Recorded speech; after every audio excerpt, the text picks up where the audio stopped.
Field Vision Sports presents The Matchup with Sasha Bushka. Kyler Murray kind of looks like a little kid running from his parents when he scrambles in the pocket. Scott Bushka. I had to tell my daughter that today wasn't really about her first day of school. It was really about me and the launch of our company.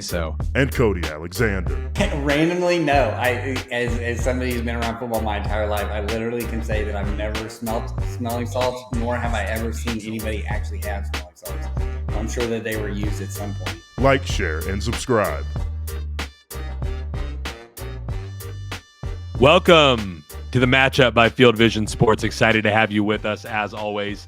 Little pre-show talk about rowdy beers. Nothing more you could ask for. I'm your host, Sasha Bushka, joined by head of football ops, Cody Alexander, and the Jeff Bezos of the Field Vision universe, Scott Bushka. Tell her how we're feeling today.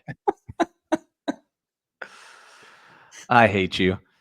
I like to get the vitriol going before the as the show starts, just to make sure there's not too much love. There's no love fest going on during the show. What is this? Is this really episode 12? As easily your worst intro of all the episodes. Congratulations. That is that's the best compliment you've paid me in a while.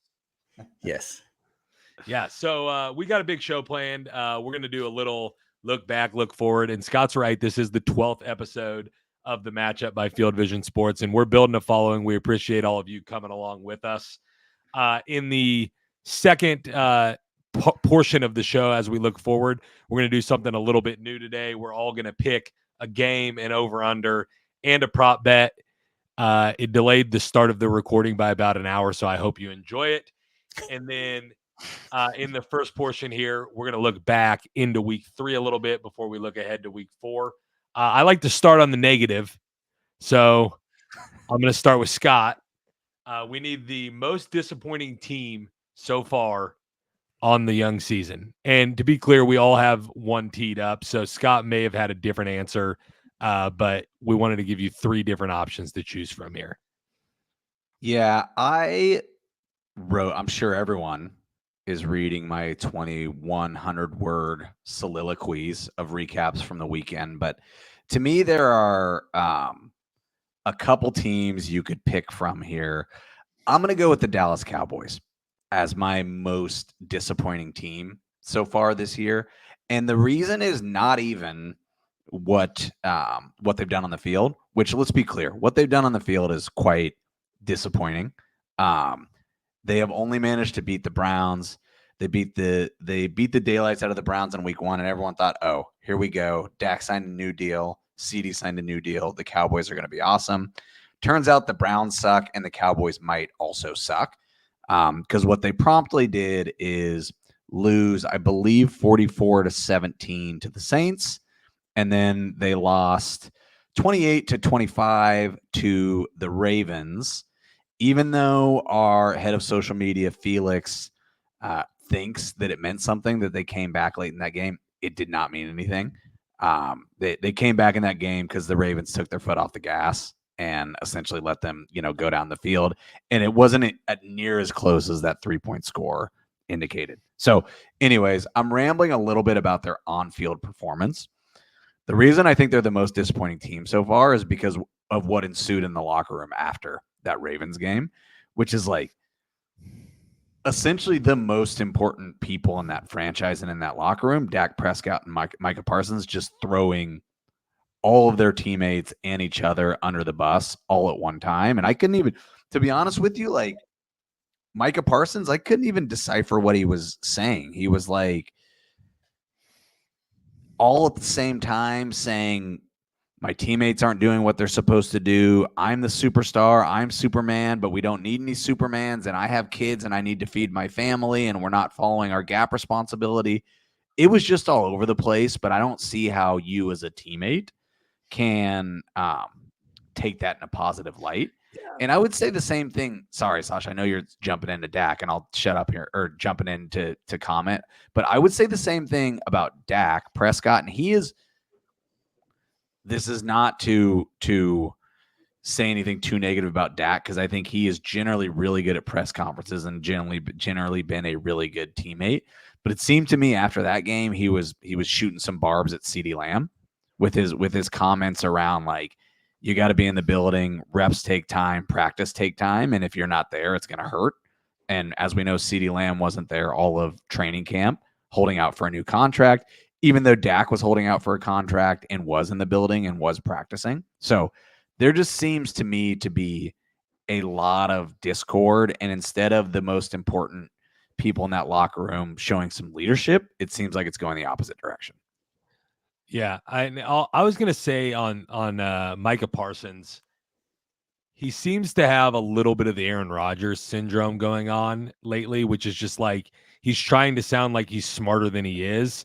He's just saying things that don't make any sense because he thinks he's supposed to have some sort of wisdom, just based on like the way you laid that out. And then on Dak and CeeDee, obviously CeeDee wasn't in the building. CeeDee looks a lot better than Brandon Ayuk so far this year, though, who also wasn't in the building. So at least he's got that going for him. But I don't disagree. Some of the off the field stuff with the Cowboys is concerning. Yeah. Hey, Yeah. Sasha, just on your Micah Parsons comment, which this is like maybe not related, but also maybe related. We've talked a lot about Travis Kelce and the fact that he looks old, he looks out of shape, and we know he dates one of the most famous people in the world and what he was probably doing in his offseason. The interesting thing about Micah Parsons and what you just said is that I don't know if any of you follow this, but he essentially got named like head of content at Bleacher Report, or he's like the editor-in-chief of football content at Bleacher Report, which is, from what I can tell, kind of like another separate full-time job. And it does seem to me that role that he's playing, it kind of bleeds into the way he tries to carry himself in the locker room versus like just focusing on being a football player and focusing on being a leader and a good teammate for whatever it's worth. Yeah. And I want to hear Cody's disappointing team, but Cody, I'll let you jump in here if you have any thoughts on the Cowboys and Scott's team here, being that you're a DFW native. Yeah. So I hear about this pretty much every day. I think the biggest problem that I saw after the game, and to go with what Scott is that you have a guy like Jordan Lewis, who is essentially in relative star ratings is an unknown compared to Dak Prescott, CeeDee Lamb, or Micah Parsons. No one really talks about Jordan Lewis unless he like doesn't play well at nickel. And they're asking him, what are some of the problems, like about attention to detail. So he was really cryptic at the beginning. I don't know if I saw this because I follow some of the people here in Dallas and media, but he was like, the lack of attention to detail has always been here. And just to give a little bit of a background on that, some of the issues under Dan Quinn, going back to Micah Parsons, if you look at the Dallas roster, is labeled as a linebacker, not as a defensive end, even though they play a 4-3. And that has always been this weird, odd point of contention around Dallas. Micah wants to be this joker player that it can do anything. Hell, he can line up at corner if you need him to, and has kind of always done that. But the underlining, like the rumor mill behind this has always been he doesn't put in the work to do that. He really doesn't know anything on the defense outside of like, hey, blitz the B gap when you're playing off ball linebacker. And this is what I feel like has really changed is not only are you having other players other than the big three talk, but like Dak Prescott has taken off the nice guy persona this offseason. And I think Jerry Jones basically bullied him into, hey, I got mine. I'm going to talk about it. They're not helping me out. No, nothing was done this offseason to improve this team whatsoever. And I think now the gloves are off. It's getting ugly here in Dallas. I mean, it makes good TV, but if you're a Dallas fan, you got to be, this is different. There's something different going on in the season. Yeah, I'm sure the local stations and radio are on fire. Yes. So Giants +6 at home. I think that's On a short week, we've we'll talked get to about that. this. We'll but get to that. yes, we'll get to that. But yeah, there's some going thing. My most disappointing team was a team that I was really high on. Even their owner was very high on it. The owner came out this offseason and said, this is the most talented roster that this organization has ever had. This is the best team that this organization has ever had. And that is the Jacksonville Jaguars. It has been a masterclass in just abysmal football play on both sides and you have a loaded defensive roster. I'm a big fan of Shane Nielsen. You guys know this. You've given me a hard time about this before. I really like him. I think he does a really good job. That defensive line and that defensive front is supposed to be good, and they're just not. And then offensively, Trevor Lawrence, you want him to be good, but he's just not being able to get over hump. So I'm going with most disappointing so far is Jacksonville. Yeah, it's hard to disagree with that, especially if you're just looking at like who played the worst this week. Definitely Jacksonville. I took it more from the perspective of who did we have the highest expectations of that hasn't done anything so far this year. So my most disappointing team is the Cincinnati Bengals.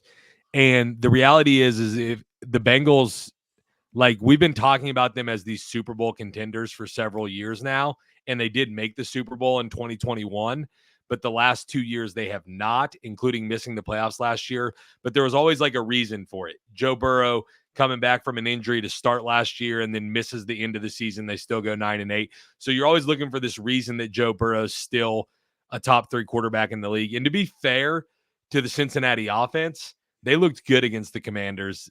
Burrow threw for over 300 yards and 3 touchdowns. Chase had a big game.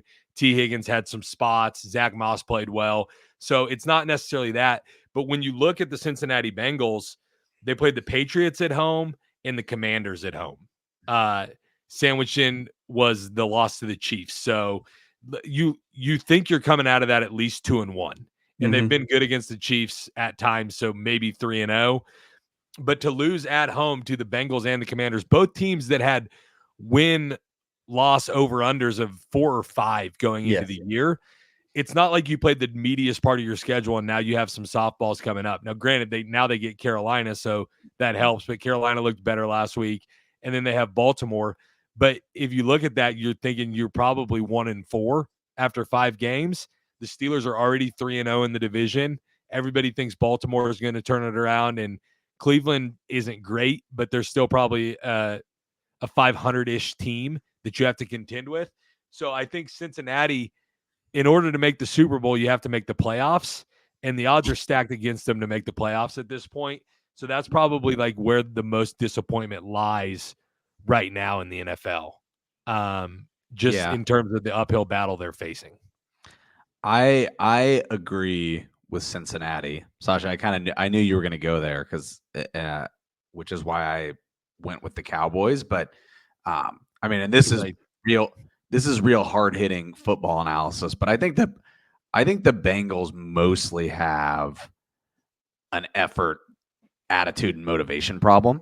Like if you think about, there is no reason that their secondary played the way that they did against the Chiefs and their defensive line played the way that they did against the Chiefs, and then couldn't manage to put any pressure on Jaden Daniels and couldn't manage, got beat multiple times, in the secondary.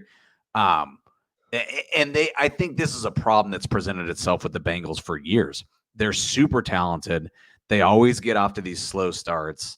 They've got divas at receiver, both of who want to get paid, right? And Joe Burrow, we've talked about this ad nauseum. Our threat rate doesn't think he's a top 5 quarterback. It thinks he's more like a top 15 quarterback. But Joe Burrow definitely thinks he's a top 5 quarterback, right? And I think this has presented itself for years in terms of a locker room that thinks they can turn it on and off when they want to, but they haven't proven to be able to do that in the way that some other teams who will remain nameless, who've won championships, have kind of proven the ability to do over the years. Yeah, I agree with you. I think it was really telling what McDuffie said after their game against the Chiefs. Everybody was asking him, like, why was Jamar Chase so mad? Like, you didn't do anything to him. Were you talking trash? Like, there must have been something, like you must have said something about his mom or his girlfriend or something. And he was like, nah. He's like, I don't talk to him during the game. We just knew as a unit, like, don't let him get the ball. If you don't let him get the ball, he's going to lose his mind. And then that's exactly what happened. And I think too, there's some things that they did defensively this offseason. For all offseason, we heard from everybody around the Bengals. Oh, it's our safeties. Our safeties were the reason. Lou Amorono, he can cook with the safeties. He does a lot of different things with the safeties. That's what it was. And then they let DJ Reader walk out the door, which is one of the better interior defensive linemen. So you look at kind of what they did. They moved some guys around. They moved Dax Hill, they tried at safety, didn't work. We'll just say, okay, well, we'll give him the starting cornerback spot. We'll go in and get Von Bell to come back. We'll go get Chuck Clark who missed an entire year off of injury with the Ravens, and we'll insert this, and this is going to look good. And it just doesn't. And now you have two really good bookends. But going back to what you talked about, the pass rush against the Commanders looked abysmal. Yet this is a team that, Hendrickson, I think, was leading the NFL heading into this week in sacks. Like he was almost like already in double digits in sacks. And you're like, through like 2 weeks, like some, huge rate. And so, yeah, I'm with you. I think the Bengals, and to parlay with that, with the Cowboys, these are two teams that are looking at, we could be going into the bye week with one win. Or now, and looking at a situation where we're now looking at a top 10 pick team. And head coaches now, you have a lame duck coach in the Cowboys, and you have a lot of heat on, I think, right now with the head coach and the Bengals of just saying, hey, why is it that we always kind of crap out at the beginning of the year and then, okay, we build up and we forget about it because of recency bias. But I think now people have kind of caught on to the fact that, like, hey, something's going on here internally that maybe needs to change. Yeah. Couple of things to close out the talk of the Bengals. They've got a lot of players with a lot of bravado on both sides of the ball that talk a big game. Jamar Chase, aforementioned, being one of them. Cam Taylor-Britt was talking about Washington's college offense going into that game.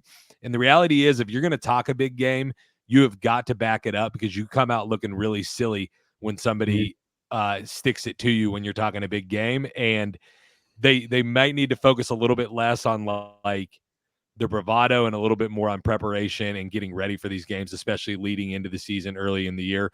I will say this, it could be worse. They've given Joe Burrow $55 million, and I don't think anybody still to this point disagrees with that. They could have just given that money to Trevor Lawrence, or for different reasons, they could have just given that money to Tua Tagovailoa. Either way, they're probably still happier than a lot of the teams that gave quarterbacks big money recently. Yeah, Sasha, that's a great point. And I wanted to make sure we didn't leave this segment without talking about the team that Cody highlighted, because Jacksonville was abysmal on Monday night. They got run out of the building by Buffalo, which, look, like Josh Allen embarrassing your defense is going to happen from time to time, right? But the Jaguars, almost every other 0-2 team, even the Bengals, like, though they lost, almost every other 0-2 team took week 3 as a must win, right? Like, we've got to come out with energy, passion. If we go 0-3, it's a death sentence. I think the stat is like 1 out of the last 120 teams over the last 25 years that have gone 0-3 have made the playoffs. And the Jaguars came out and laid down, and it primarily is because they're getting poor quarterback play. And that's a problem when you pay that dude $5 million a year in the offseason. So to your point, like, for them, they're sitting here thinking, shit, like, if Trevor Lawrence isn't good, this thing doesn't work. Yeah, at all. Yeah. It's interesting. You mentioned like the 0-2 not wanting to go 0-3.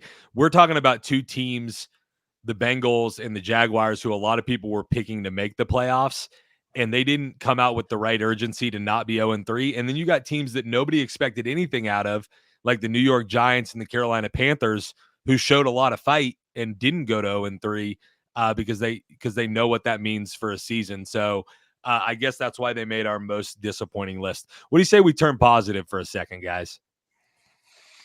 Let's do it.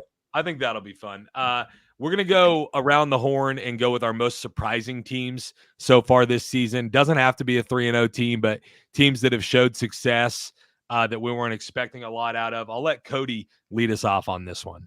Yeah, I got two, but I would just want to say the Broncos, what they did against Tampa Bay was surprising. So I gotta show some love. I can finally wear a Broncos hat with some pride on Yeah, here, especially with two Chiefs fans. But I thought Bo Nix looked really good. I thought the offense finally looked good. Defenses, they're trying to blitz through some things, and they're getting that. We've seen this play out with Vance Joseph and Carol, with the Cardinals. It didn't necessarily go as great. So interested to see how this arc goes for the Broncos. But in terms of just overall, I don't think anybody would have guessed that the Seahawks would be 3-0. Geno Smith would look the way that he looks. But more importantly, this is one of the better defensive line play in football. They are loaded in the back end, but they were missing a corner, but they've been able to do some things in some big nickel situations, basically getting three safeties out. And then again, though, I go back to the front. They are one of the best defensive lines in terms of pressure rate and what they're doing on the front end. And this is just the Mike McDonald effect. He did the exact same thing with the Ravens. We should have seen this coming, but most people didn't really like that roster at an extremely high level. But this is a guy that I think we're looking at somebody who is going to be one of this is your future top NFL head coach for this generation in terms of the younger guys. Especially on the defensive side of the ball. Oh, 100%. We know who our offensive geniuses are, but there's going to be some Bill Belichick's of this generation come up, and he looks like an early front runner for that. Just real quick, I'll give you some shine on your Broncos call out. The Bo Nix thing is interesting because we all saw what Jaden Daniels did on Monday Night Football in primetime, and I think like we want to see what these rookies can do in regular season games right away. And people got really quick to write off Bo Nix because of two performances. But like we're talking about his third NFL start, just like Jaden Daniels didn't look as good as he did on Monday Night Football in his first two starts either. He looked better than Bo Nix had in his first two. But the point is like these rookie quarterbacks, these teams should only get better as the season progresses because at the most important position, they have the guys that have room to grow.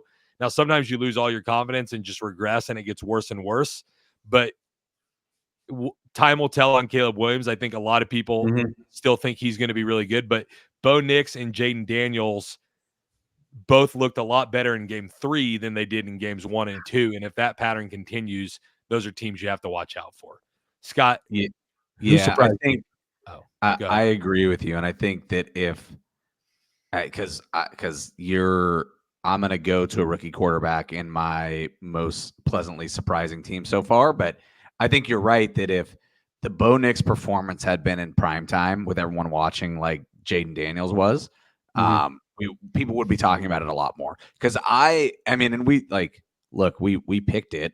I expected Todd Bowles to make Bo Nix look a little silly. Me too. Yeah. Right. Like I expected him to scheme something up, and the Bucs, they didn't shut down the Detroit offense, but they held them to 20 points, and Bo Nix just kind of shredded them. So I am going with the other rookie quarterback. This is my most surprising team and most surprising player to this point. Cody, you mentioned the Seahawks. I thought about the Seahawks. My only issue with the Seahawks is I don't think they played anyone yet. Right. Yeah. They've had 3 games against not great teams. So let's see them. And I think we see them against the Lions this week. So I'm waiting for that Monday night game. That's going to be a great one. I'm staying in the NFC East. I'm going with the Washington Commanders. And mostly because of what Jaden Daniels looked like on Monday night.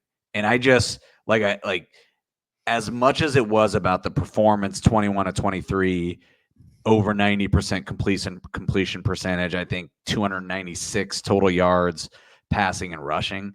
It was more like just the way that he looked and the way that he handled himself, and like multiple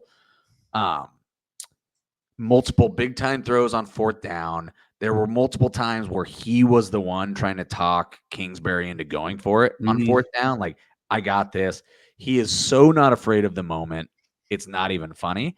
And that is not easy to do, as we've seen repeatedly. Like, that is not easy to do in the NFL, on a primetime stage, in Cincinnati against a team that's supposed to be a Super Bowl contender, right? Just wasn't phased at all. And the thing that's most exciting about Jaden Daniels, which I for one am not sure I saw this coming, is like we know that half of football is in between the ears, right? And half of football, especially when you're playing quarterback, is about the intangibles of like poise and how you handle yourself and not being afraid of the big moment and leadership.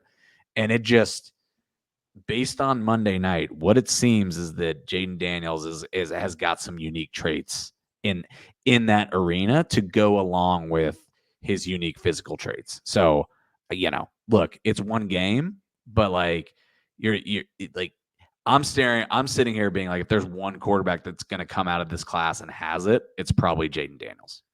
Well, I'll go even further. Chris B. Brown, who wrote Smart Football. He was with Grantland. I don't know. Bill Simmons wrote Grantland way back in the day.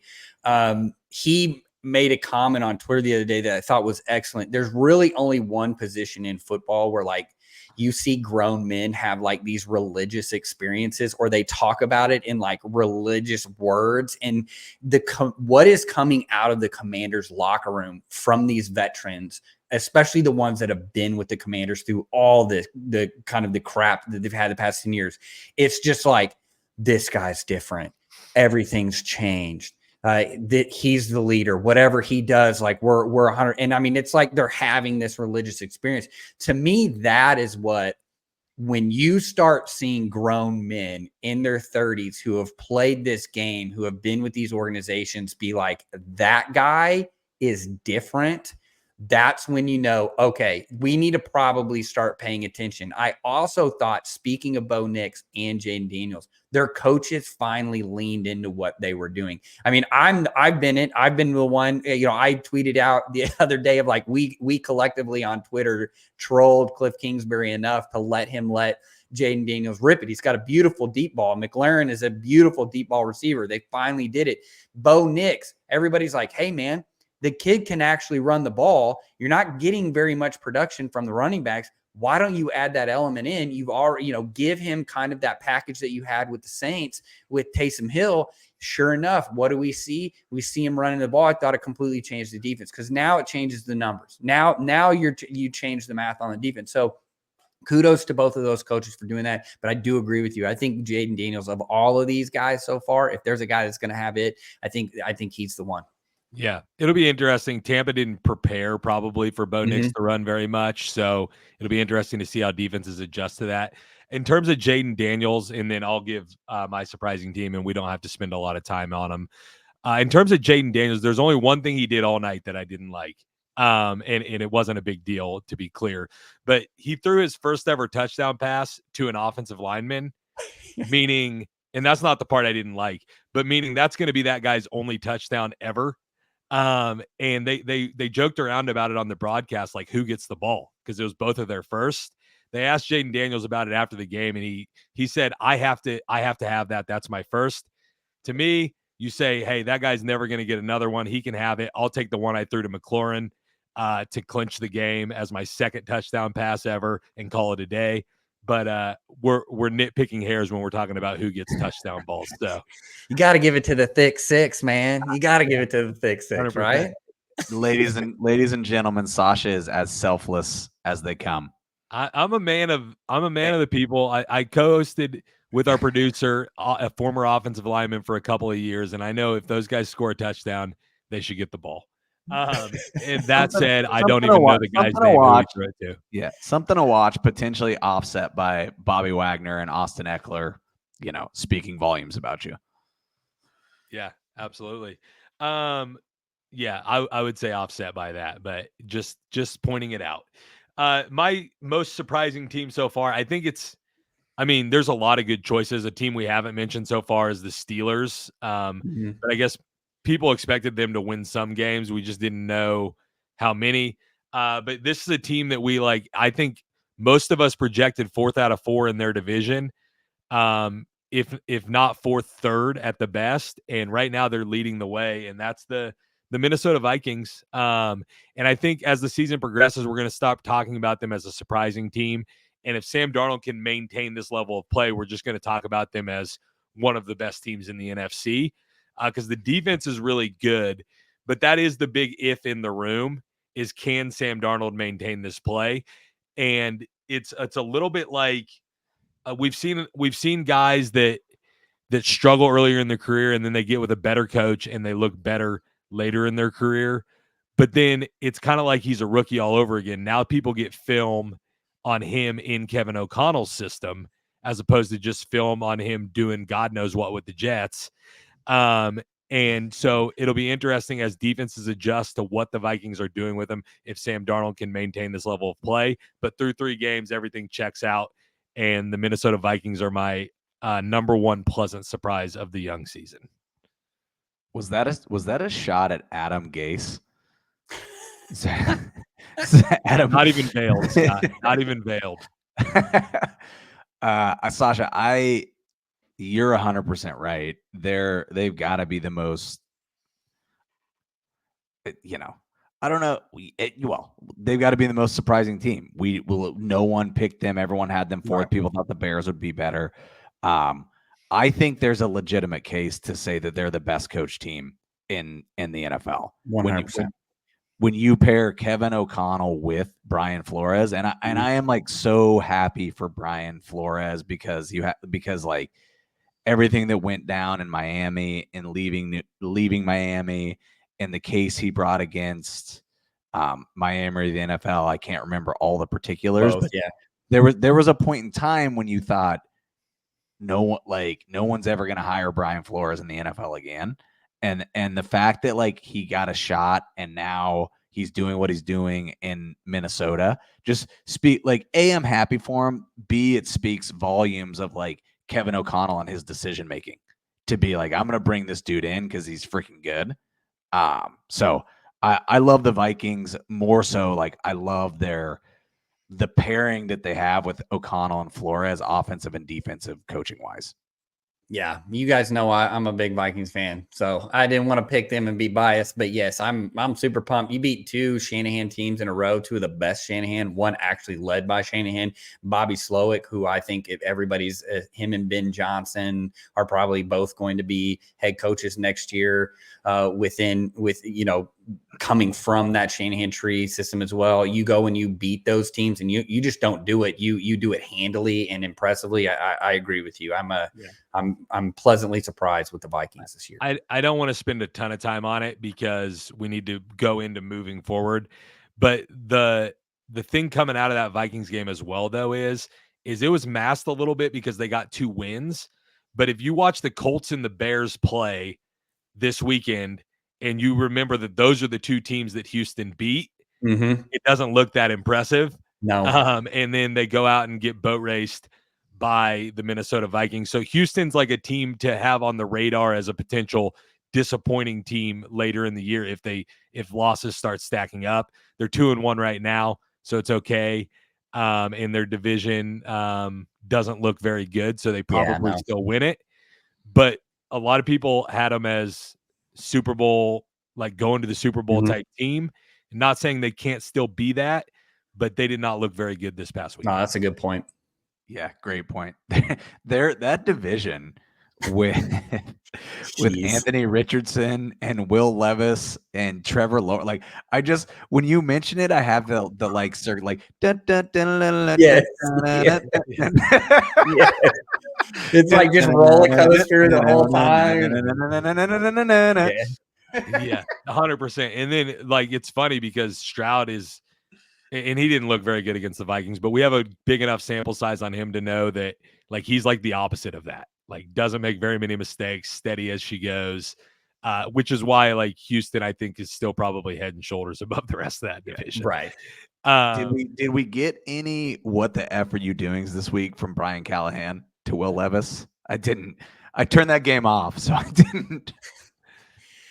No, I don't know. I think they got beat. I think they got beat pretty handily by the Packers. I think that was just probably not a good matchup. It's interesting to note that the guy who was drafted the year after Malik Willis by the same organization was promptly beat handily by Malik Willis. Of course, Malik Willis playing for the Packers now, probably a little bit better situation.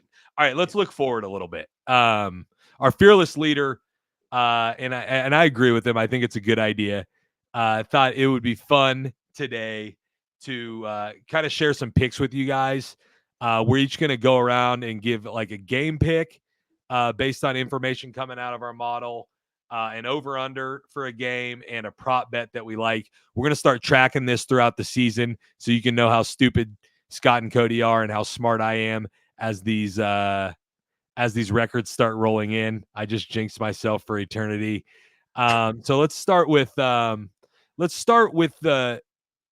I don't want to say least interesting, but like let's start with the prop picks and then we'll move into game analysis. I'll let Scott go first here. I'll go first. I'll tell you the game I'm targeting. I'm targeting the Bears versus the Rams defense. And I wanted to go, Sasha, Rome Odunze. But we know that we're a little bit unsure. Actually, I'm just gonna go Rome Odunze. I know we don't have a full handle on what his Vegas line will be right now. Right now, our model's got him projected at around 55 yards, which actually is pretty close to his season average, and I think that's pretty close to where the line will end up. We'll adjust. I'll take his over, regardless of where his line sits. Right now, we've got him projected at 62.1 yards in the model. That's 11.7% over projection against the Rams defense, and I'm going to tell you why I like him. Last week, what the Rams defense do, they did a decent job on Brandon Ayuk, the Niners' number one receiver, right? Equivalent DJ Moore in what the Bears are going to try to do. They let Jawan Jennings go for like 175 yards and 3 touchdowns. So I see Odunze playing a little bit of the Jawan Jennings role in this game against the Rams this week. I'm blanking on what his stat line was last week, but I think in the 3 games, you've seen Caleb Williams go to Odunze and his target share go up all 3 games. He is also better against zone, which is what we expect the Rams to play. So give me Rome Odunze over the current line of 55.5. Check. I'm getting something in my ear. Vegas just called. Rome Odunze's over under is 97.5. Do you stand by your decision? No, you're lying, right? Yes, I'm lying. You said whatever the number was. I stand by my decision, assuming that the Vegas line is plus or minus that 55 number, plus or minus 10 yards, that 55 number. All right, reasonable idea there. Cody, what individual player are you looking at this week? I'm actually really excited. Marvin Harrison Jr. against the Commanders secondary. If you look at this in terms of DVOA, which is an efficiency rating that a lot of people use, they are the absolute worst secondary passing defense in the NFL. It's not even close. They're over 10 percentage points DVOA, the next closest. If you go and you look at what receivers have had success against them, Malik Neighbors had 10 receptions for 127 yards. Jamar Chase had 6 receptions for 118. Chris Godwin had 8 receptions for 83. My feeling here is that this is a target share eater. This is somebody that Kyler Murray, after the first week, they were like, how are you not throwing to this absolute alien rookie receiver? I think if you look at this is a recipe for him to have some just monster game. I know the line's at 72, but this is something that I see. They don't have anybody that's going to be able to defend him. This is a defense that wants to play close post coverage, meaning he's going to be able to go do what his dad did really well, which is play ISO ball. Go look at Malik Neighbors and Jamar Chase. Malik Neighbors was probably the best ISO ball guy out of the draft this year, not named Marvin Harrison. And then you go look at Jamar Chase. When does he really feast? He feasts on ISO balls. This has a huge game for Marvin Harrison Jr. all over it. I love that pick so much, and I'm mad that I didn't think about it. And I feel like we should just lock it into best bets right now. We probably need to. Yes. Lock it in. So I'm having an existential crisis over here. I don't know if anyone knows what that means. I think it's just something people say. But I had written down Sam Laporta over, and then my wheels started spinning as you guys were both talking, and I realized that Sam Laporta hurt his ankle at the end of the Arizona game, and he may play, he may not. But that seems risky to take a guy who may or may not play. So I'll try to stay in that same game, and I'll go with a guy in the Seahawks Lions game, and it's not probably going to be as scientific as you guys would like, but I'll go over total yards for Jahmyr Gibbs. And my thought process on that is David Montgomery has been like very involved so far this year, and I don't think the Lions stop that, but they have Jahmyr Gibbs for a reason, and I think they're going to want to start getting him involved in the passing game. And he has a point of attack advantage on the Seahawks in the rushing game as well. The Lions are at home. I think the offense breaks off some big plays for a change. They've been getting kind of held in check the last couple of weeks.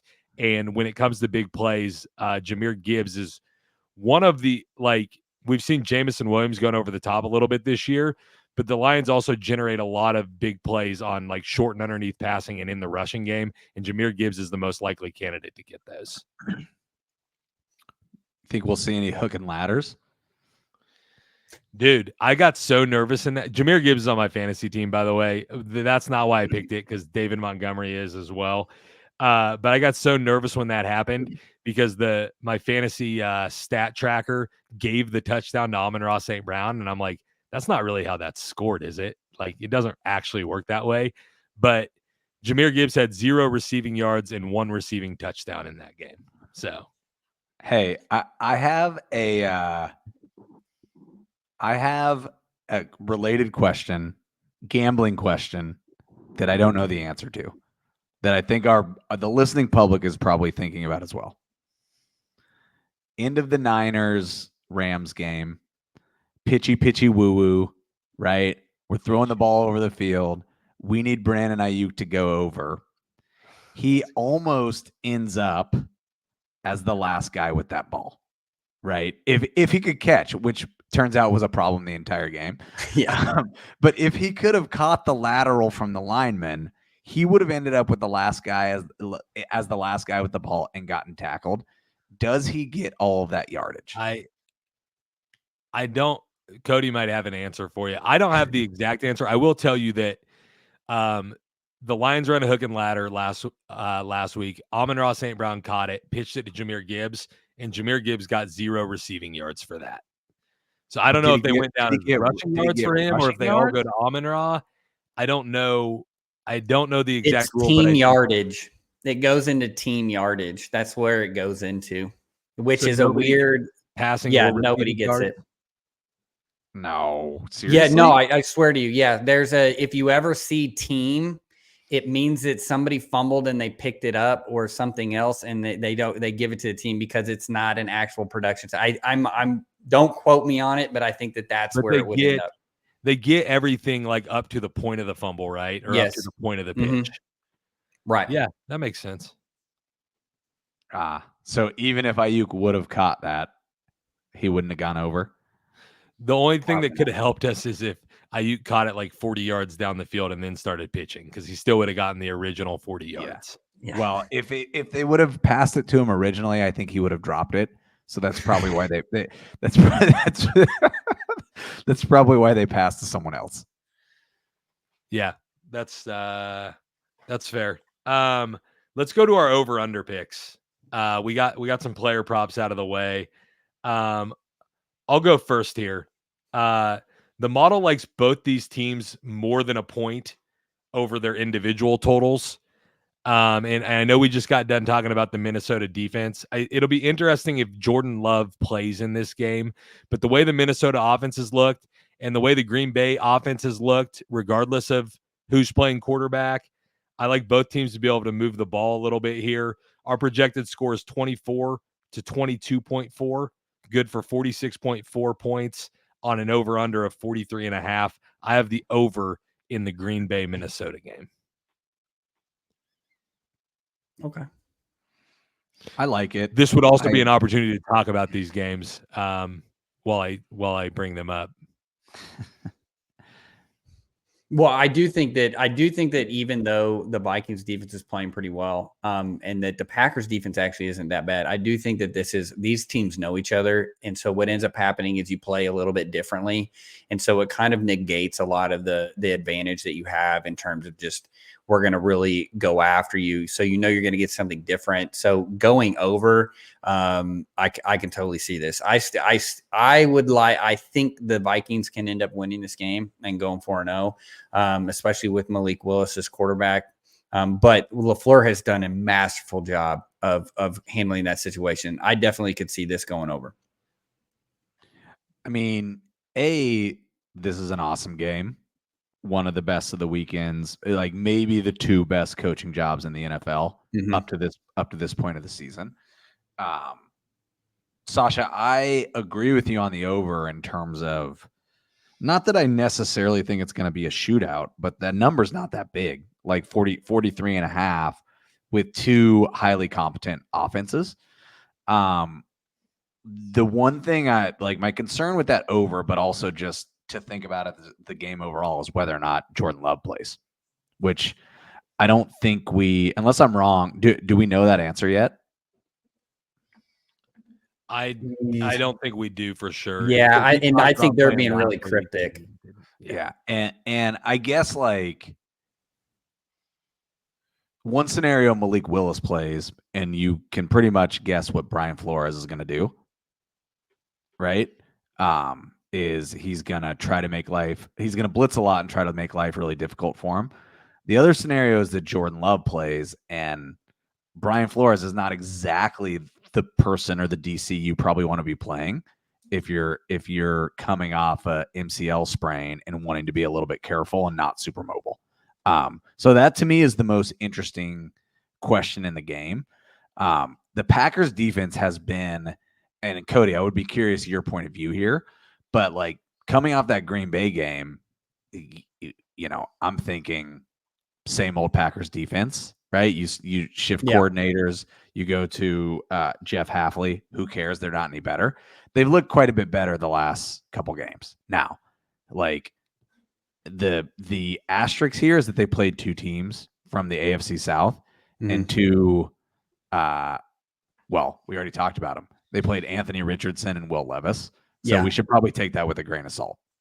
Yeah, I think there are some like storm clouds just in terms of their run defense isn't really great, and especially in this year when everybody's deciding to run the ball. I will say that Jair Alexander looks to be not back, but he looks to be at least a competent corner, something that he hasn't looked like in the past couple of years. Eric Stokes is playing for his supper. So, I mean, he's trying to make sure that he stays on the roster and in the NFL.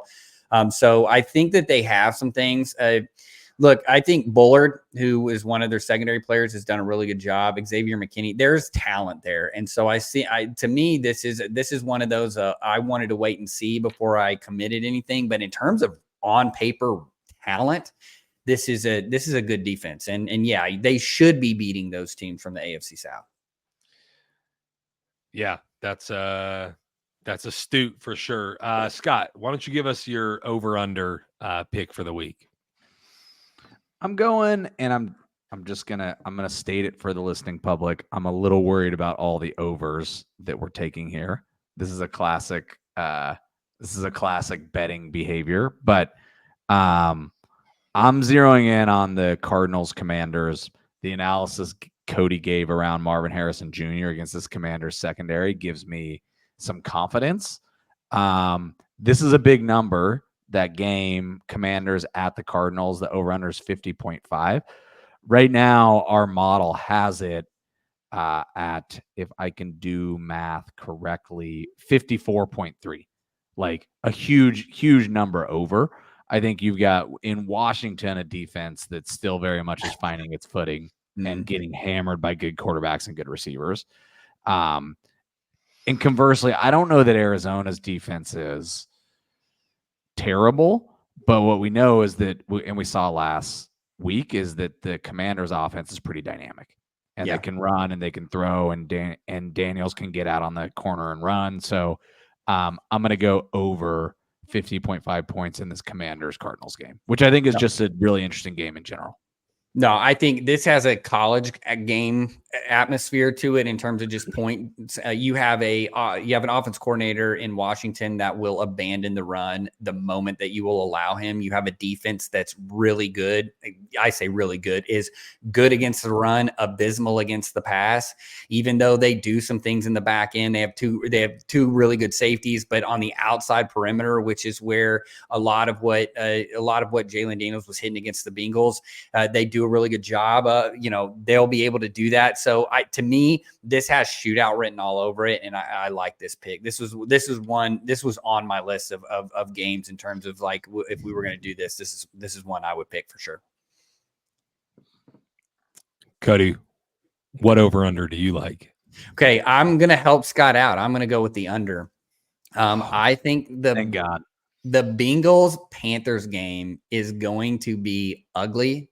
And I think we actually have it projected hitting the under in our app. And so I'm going to go with that. I don't think that I think the Bengals win, but I think that you have a situation where neither team's really great. I don't think the Bengals offense is going to lift off anytime soon. I think what the Panthers do defensively kind of counters that. And then, you're going to have the kind of the game after effect with the Panthers. You get that juice because you have a brand new quarterback. Everybody's like, hey, let's rally around it. Okay, well, what do we do the next week? And so I think that this is a letdown game a little bit for the Panthers. Their offensive output I think was great last year. Last week, I don't think we're going to get that. So I'm going to take the under. And I think what do we have in it? It's the over under is 48. And we have it with basically 40, 46, 47. So it's a little bit under, but I think that game hits under. Yeah, that's definitely a good call out. And I think and I'm going to mention this with the team in our game picks. I won't go first on it, but there is that certain juice of like first game with a new quarterback, first game with a new coach, similar dynamics where like everybody's stepping up to make it look good. But how fast does that wear off? So that'll be interesting in that Panthers-Bengals game. Let's pick some games, and we'll dive into these games and analyze them a little bit as we go as well. Scott, who do you like this weekend from a game pick perspective?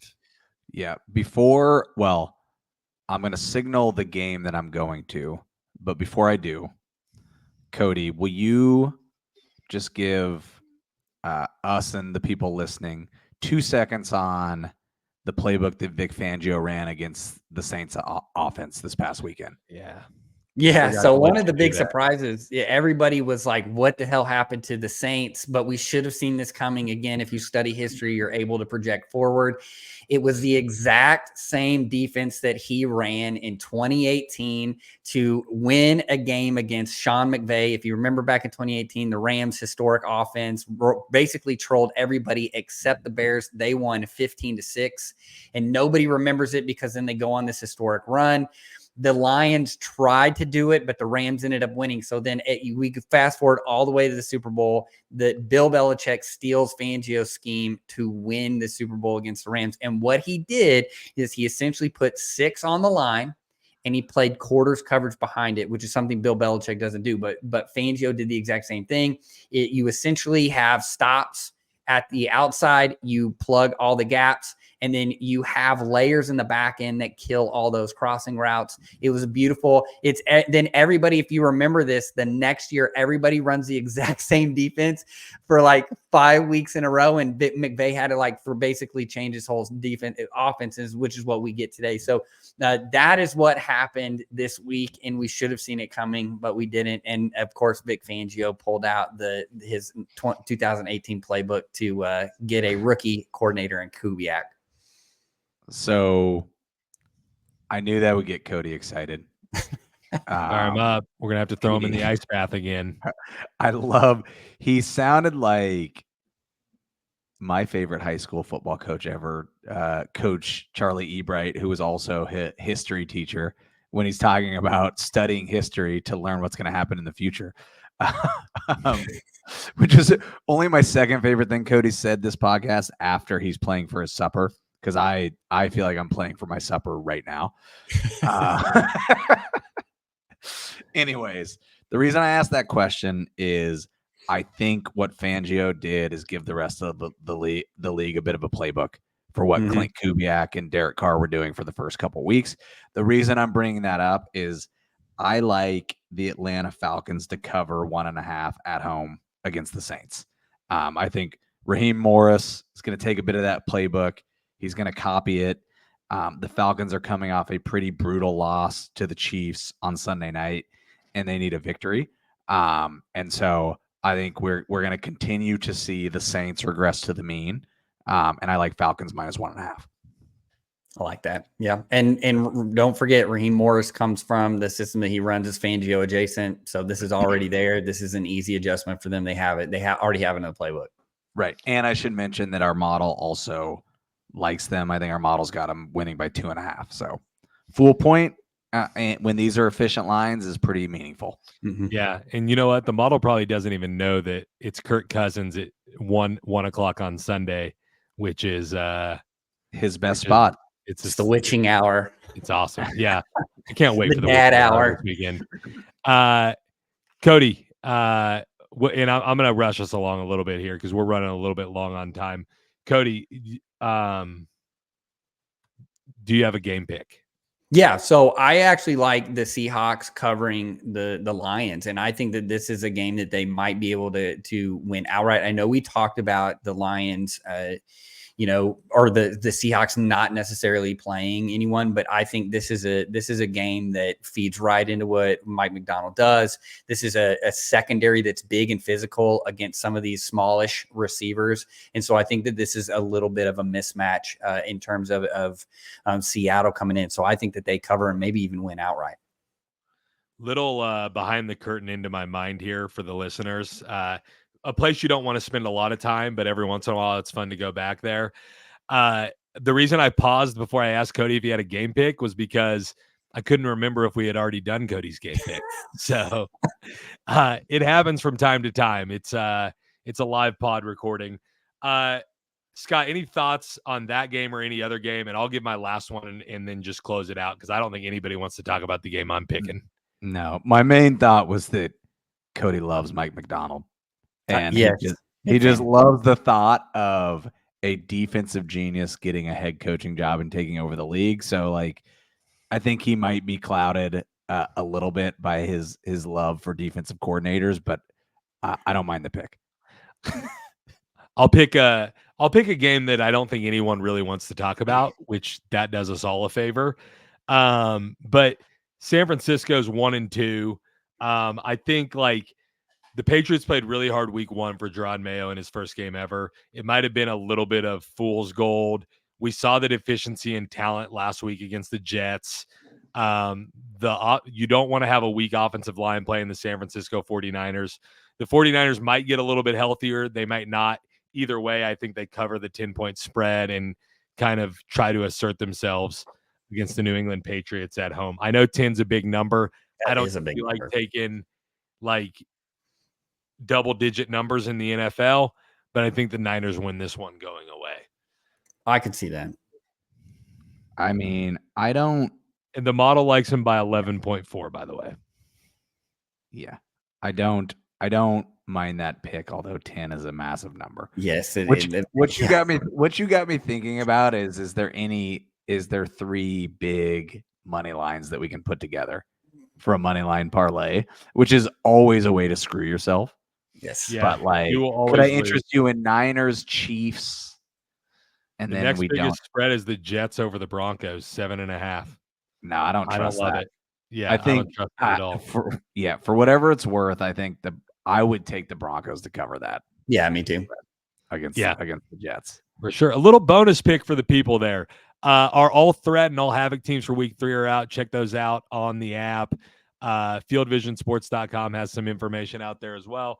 Follow us on Twitter at FieldVisionMI on X. on Instagram at Field Vision Sports. We had a lot of fun bringing you the pod this week. This is the Matchup by Field Vision Sports. We'll see you next time.